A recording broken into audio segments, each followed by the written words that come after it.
Some suckers just tickle me pink to my stomach because they don't. What's up, my brother? Hey, how are you? Good, my man. So listen, thank you for joining us on Como. Talk to us a little bit about what you're doing. I mean, obviously, coronavirus happened in the world, so there's been a big thing with restaurants. I'm in New Jersey, so we are fortunate enough that a lot of our places are still open for indoor dining. Yeah, which is that's called good elected official management. Good elected official management. Unlike shout out NJ. Yeah, man. But the first round, when it first come initially, there was a lot of restaurants that kind of shut down. Everything shut down. I wasn't even going to work. Yeah. And I was like, crap, like what if something happened?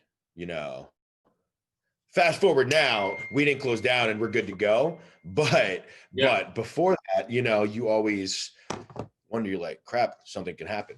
So that has taught you that's taught you a lesson, correct? Like save for a rainy day, diversify your business, correct? Oh, absolutely. Absolutely. Tobias Seats got born out of me being scared that something might happen for my job. Right. I dusted this off right here, this old camera, before I upgraded. And I finally got to play with it while I was inside for months, watching YouTube, watching all these different things. To the point where I was like, okay, like I'm not doing anything anyway, might as well just try and shoot. So I had a couple of buddies, someone that owns a restaurant of mine. I was like, hey, listen, this is my idea. What do you think? Like, you're not going to lose anything out of it. I'm just going to be showing everybody what your food is, and that was Marlboro Diner. So Jersey. How did the passion for food start? Man, I love eating. Regardless, I didn't come from a big upbringing, we didn't come from money or anything like that. So when I went out to, the buffet, we all thought it was like, wow, you know what I mean? Yeah.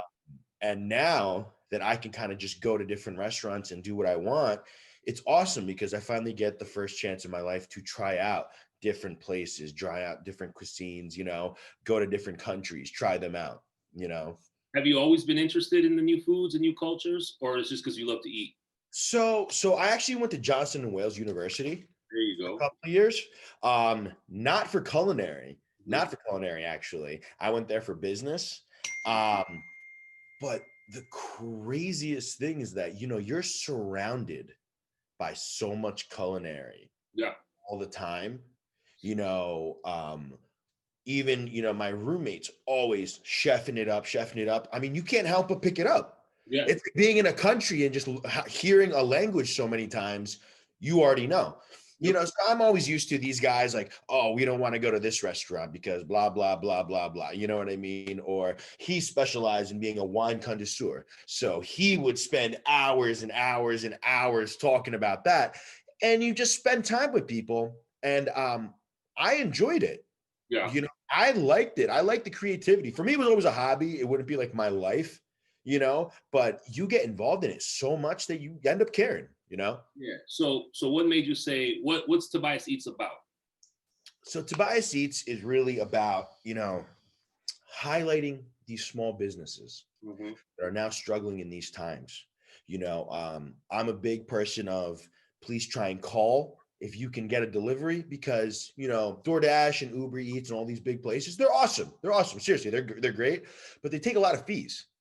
So I like to highlight the fact that you should call them and again, highlight and bring, attention to these places that need to really sell because this is their business, this is their life. Right. Because let's face it, these small businesses, they don't focus as much on marketing as they should. Correct. Social media has 10 times faster grown marketing and what it means, correct? Yeah. Or even more. I wouldn't say that sometimes they don't know how to use it. Well, no, you're completely right. They don't know how to use it because they're so focused on the food. The best places to eat usually have you always hear that. It's a hole in the wall. You know, it's a place that no one's heard about because they don't know what to do, but their food is outstanding and it speaks for itself to the locals. Yeah, Now we're in a day and age where you can change that. yeah. Let me talk a little bit. Let's you and I talk a little bit about that. One of my pet peeves is I wish that our mom and pops set aside a discipline of to saying, "Hey, Tobias, what do you charge?" And I want you to create a campaign, and I want you to create a culture around my mom and pop. I want you to show the behind the kitchen. It looks in the front because it's not as simple as taking a picture and posting it. Because if it's like putting on an outfit, if you look fucked up, it's gonna fuck up your day or that relationship, right?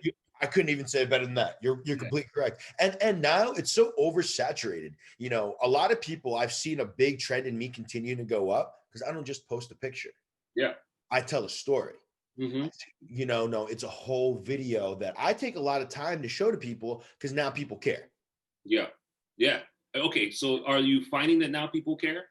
Are you finding that social media at the same time parallel with the pandemic, they're starting to care about their image? Oh, absolutely. I mean, in the very beginning, I saw all these different companies, and you really see the ones that excelled are the ones that really made a successful, digital pivot at this point. Hmm. By now, you really needed to get into that niche ahead of every of your competition because it's the first one to get there. You You know, know, I would have, and let me know what you think. I would probably eliminate a staff person. I mean, let's call it what it is. I would eliminate a server because you have less traffic right now, or a dishwasher because you have less volume, and you're going into like disposable because of COVID. I would eliminate that staff, free up some salary for a full-time social media person. Is that something you would do? wow. I've never heard it that way, but at this point, yes. You got to use that. We And got to use that. We got to spread that and educate the small businesses, saying, "Hey, here's an option." and it can be the same person. It doesn't need to be like, you now or don't. No, just give them a different responsibility. Now, if they can't do it, that's one thing. But there's a lot of servers that know how to use this. Oh, You know what absolutely. I mean? There's a lot of people that know how to use this. So just again, make that digital pivot. It's not like New Jersey where we have indoor dining open everywhere. Everywhere is really just leaning on takeout, delivery, takeout, delivery, takeout, delivery, delivery. And if no one knows you exist, you could have the best quesadilla, you could have the best chicharron, you could have the best cordon bleu. Yeah. It doesn't matter if no one knows you exist. And you know what? If I want you to do a video, I don't want you to film the front of the place. I just want you to film the kitchen staff cooking. And I guarantee you that either you're going to be at a cordon bleu and a mom and pop, and you won't be able to tell because the majority of the kitchen labor force son gente como nosotros, Latinos. Agreed. And that's the beautiful And again, preach. Mystify that and truly highlight that in the back of the kitchen is just as good. Like I always do a behind the dish on some of my social media posts for Comidazo, is because to me, I appreciate the plating. I appreciate the ingredients of patience and tradition. You get what I'm saying? So I Yeah. want you to do on your next videos is like, don't even film the front, just film the back when they're plating and the chef. And I guarantee you, no one's gonna tell you that's a cordon bleu or that's a mom and pop pupuseria. Yeah. Somos Latino in the back, bro. So where do you want to I take? agree. Where do you I want? agree. Where do you want to take Tobias seats in the next 2 years? I mean, right now, I'm so excited at how kind of a good positive trajectory we're at. Being able to get booked out, I'm now starting to get a lot of, celebrity guests that are now going to start coming on with me. Anything from UFC fighters to, former NFL players, all already agreed, rappers, things like that. And I think it's so cool that it's gotten to this point. Yeah. I want to see first of all, I mean, I want to see these businesses, all these businesses that I work with succeed. Yeah. I've already seen it and it's awesome, getting DMs and getting, a shout out on Instagram. Oh, I saw this on Tobias Seats. This place is awesome. Cause that means it's working. At the end of the day, sales don't lie. Okay. So that's awesome because you're right. It's not what you think; it's what the public thinks about you in this kind of thing, right? If you're retweetable, if you are viral marketing, if you're shared and tagged, that's one of the metrics of success. Yes. You get what I'm saying? Yeah. Yep. I see in you developing a marketing piece for restaurants, right? So that's a digital piece. I see you having your own podcast video like this with guests post Rona, you Yeah. know, and creating a culture, because look what Guy Fieri has done for the Food Network. He's not a classic. Let's just say he's not your traditional Bourdain. Mm-hmm. He's just a knock around guy with, diners, drive-ins, and dives. Yeah. Yeah. Yeah. And I love it. And I've gotten a lot of references, and I take it as a compliment, man. Oh yeah, That's no, awesome. I mean, To be compared to someone so great and so innovative and so like wow factor. whether I like his restaurants or not, which I don't, I have to give success when you've got 14 plus seasons in running on a Yeah. show, and he's relatable, and he's willing to go where other hosts have not been willing to go typically. So Yeah. let's shout out to that. Hey, listen, if I sell wine, it doesn't have to be the wine that I'm going to buy. If I'm going to sell cigars, it's not going to be my favorite cigar that I smoke. It's a business, and I got to give a shout out to Guy. I'd rather have a cigar and talk business with him over food than eat at his restaurant, because I admire what he's done for the diners, drive-ins, and dives. Yeah. Yeah. And it opened up a whole culture, Yeah, people that just like that type of stuff. yeah. So That everybody gravitates to it. it's okay to look like you and I. You don't have to be stuffy with the French coat and the hat and that, because let's talk about that.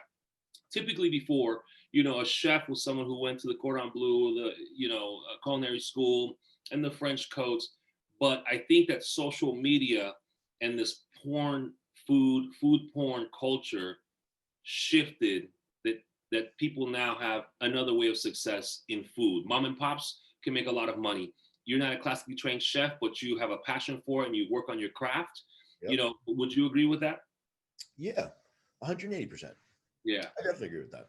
So that's what I love about, sometimes it's like people change their careers and they'll go in and open up a mom and pop because they had grandma's recipes, and it's Yep. just like sometimes there's a hoop player that just grew up in the hood playing basketball every day and became great, versus sometimes you go to a prep school and you go to college and you develop those skill sets. So I like that. What are some of the pleasures you get of doing Tobias Eats? Um, I think really it's actually learning how to cook. I'm learning. I mean, we did an episode, shout out Venue 104 in Cranford, New Jersey. That guy's been on the Food Network. That guy's cooked for, John Legend. He's killed it, and you meet these chefs, from that to something completely different, like a Mexican restaurant, but learning how to make these dishes. Yeah. On our latest one, I don't know if you saw it, via Esposito in Old Bridge, New Jersey. I learned how to make fresh mutts. Oh, that's To the badass. point where he literally took it out of the chilled water, handed it to me, and said, "There you go, take a bite." And it was phenomenal. And these guys are Italian as it gets. Hey, listen, food and music, it has no cultures, no barriers, all bridges, right? And like you just said it, you're a Latino going in there, Italian AF, and they're making you fresh mozzarella right out of the till. Okay, so that's That's one of your dopest moments. What's one of your moments that you're like, what the fuck just happened? Okay, so I'm not gonna say No names, no where names. it was, Yeah, no names. but so we typically get treated very nicely, when people know that we're coming in, at this point. And I was excited because I got recognized at a cool place. I always think it's awesome when I get recognized, and I'm super flattered. Like I always like taking pictures, like super, super flattered. So I go in and they give me a free pitcher of sangria. And I'm like, this is awesome. What a great start. Like, what a great start. It's me and my three buddies, and we're pouring up sangrias, and boom, we're chugging it down because we're like, all right, it's free. We're going to just get another one. We'll pay for the next one. Don't even worry about it. So we get to the last cup. And then my buddy goes, I'm about to drink it. And he goes, whoa, whoa, whoa, whoa. And he knocks it, doesn't knock it on my head, just puts it down. He goes, dude, look at those. And we start seeing fruit flies Oh wow. in the whole thing. And then we look in the picture, the whole thing was full of fruit flies. Jeez. We look to each other and we're like, oh my God, we all just chugged like a crazy amount of fruit flies. That's crazy. That's crazy. So that was nuts. And I was where I drew the line. I was like, all right, come on, guys. Like, Yeah. this is crazy. No, that's nuts. And it's going to lead me into the next segment. Give me the one piece of advice that the business owner can do today to get their marketing on point in the right direction. What's that one piece of advice you can give them? I think at this point, it's going to be consistency. It's going to be consistency because people want you. You don't build your channel in one day or 1 month or even 6 months. To build an honest, organic, real fan base, you get people by just every day, to maybe try posting every day, but more than just posting, interact with them. If someone takes the time to go ahead and, leave a comment, talk to them, say thank you, appreciate them. If someone reposts you on their story, you go ahead and reach out and say, thank you, I appreciate you. Or more than that, say, hey, why don't you come inside? Thank you so much. Here's a free app. I like it. Not every time, but enough times. Consistency. Yeah. What's the one thing that you see that people are doing wrong? I think the one thing that people are doing wrong is that, I don't know, let me see. I mean, I think is that they don't want to spend money to make money. Boom. A lot of done deal. Understood. You know what I mean? Like you spend money to make money. That's a saying. It's a saying for a reason. Anyone with money knows that. Let's leave it at that. You're dropping some fucking gems, dog. Yeah. All right, so let's have a little bit of fun. You ready for some fun? Let's do it. This segment is called, like in Spanish, hashtag quien te molesta, right? So what's your pet peeve in the business? My pet peeve in the business is if your service, man, your service has to be on point. At the end of the day, a lot of times people don't get to go out to eat as much as I do. I get to go out to eat literally every day, and it's awesome. But most of the time, people are going once a week, if that. So when they go out, they should be treated outstandingly. Yep. You know what I mean? And I was a server for a number of years, and even on my bad days, I was always, because my mom taught me the right way, like, be respectful. This is your job, work hard and do your thing. You know what I mean? So when you have like bad service or just annoying things, like I get things can be happening in your life, but please just don't bring it to my life right now. Yep, 100%. You're right. Your pet peeves or hashtag quien te molesta in society. Quien te molesta in society. I think that quien te molesta in society. I gotta think that, I think that our government needs to be a little bit smarter about this indoor dining, my brother. I've seen personally, and it breaks my heart, I've personally seen a lot of restaurants, that were family owned go under. Yeah, that's their family savings. That's their legacy that they had. And you have these negligent and incompetent elected officials not giving a shit.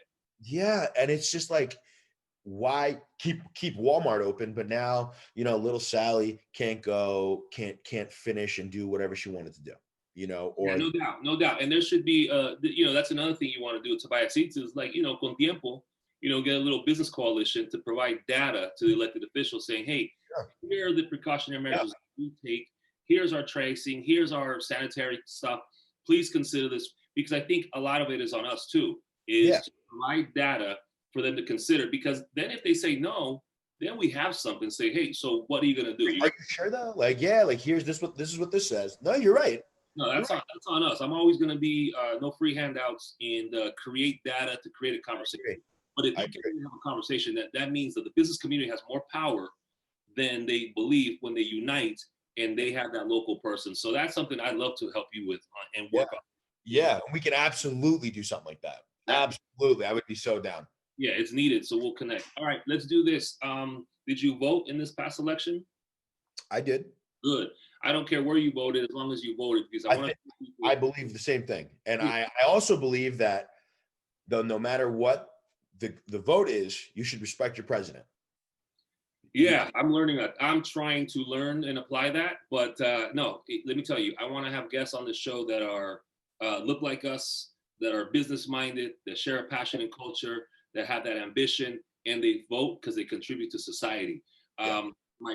I'll say it again. I don't like when people complain because the politicians aren't doing anything for Latinos. When we vote in masses and we can move and make decisions, la gente, they're gonna care. Just like the business owners get together, the mayors will care. The local elected officials will care. So Yeah. shout out to you on that. Actually, yeah, you have to. You have to. You know what I mean? It's your due diligence as an American citizen.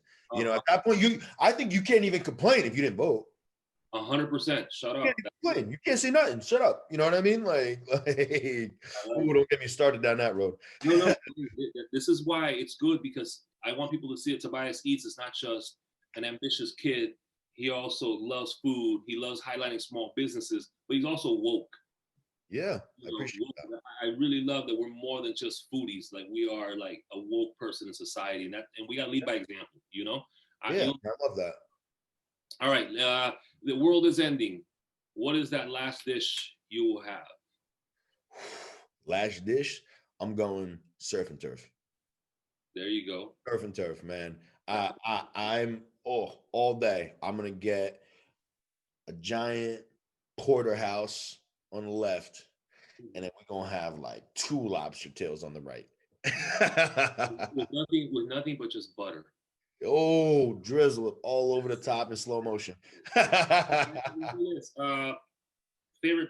me 3 favorite pizzas in New Jersey. Favorite pizza places or favorite pizzas? Pizza places. Okay. I'm going to have to definitely shout out Via Sposito, Old Bridge, New Jersey. I'm going to have to definitely shout out Lupo's Pizzeria. It's really close to where I live now. I just stumbled upon them recently, and I was just blown away. I was like, yo, this is baller. This is amazing. And I believe that's in Ocean, New Jersey. I want to say, I could be wrong, so don't quote me on that. And last but not least, I gotta give it to, I guess I gotta give it to my classic old at-home Freehold, New Jersey Federici's. There you go. That's like, I grew up in Freehold, New Jersey. After school, I would go there, all the time just to hang out, so more than even just the food itself, it's the environment and like what you're in. Yep, awesome. The whole experience. Listen, yeah, I'll name 3 just because in California they got shit pizza after being in New Jersey, and I appreciate it because New Jersey can take on New York, bro, when it comes to food. I agree, 100%. Half of them live down here. Yeah. Santillo's is banging. You gotta try that. Yeah. 10th Street Pasta. I know it has no pizza name, but 10th Street Pasta, the pizza is freaking amazing. And you want to go good old diner pizza, Nino's in Harrison. I'll send you those 3. Last question, my brother. Let me tell you, this is a dope interview. Last question, person dead or alive, who would you love to have dinner with? Wow.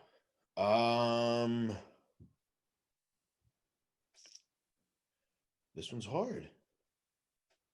It's not your typical interview, right? I know, right? I know. That's what I like about this. This is just like first second I met you and then go, If I had to eat with anyone right now, I would go with, I have 2 people in my head and I don't know which one to pick.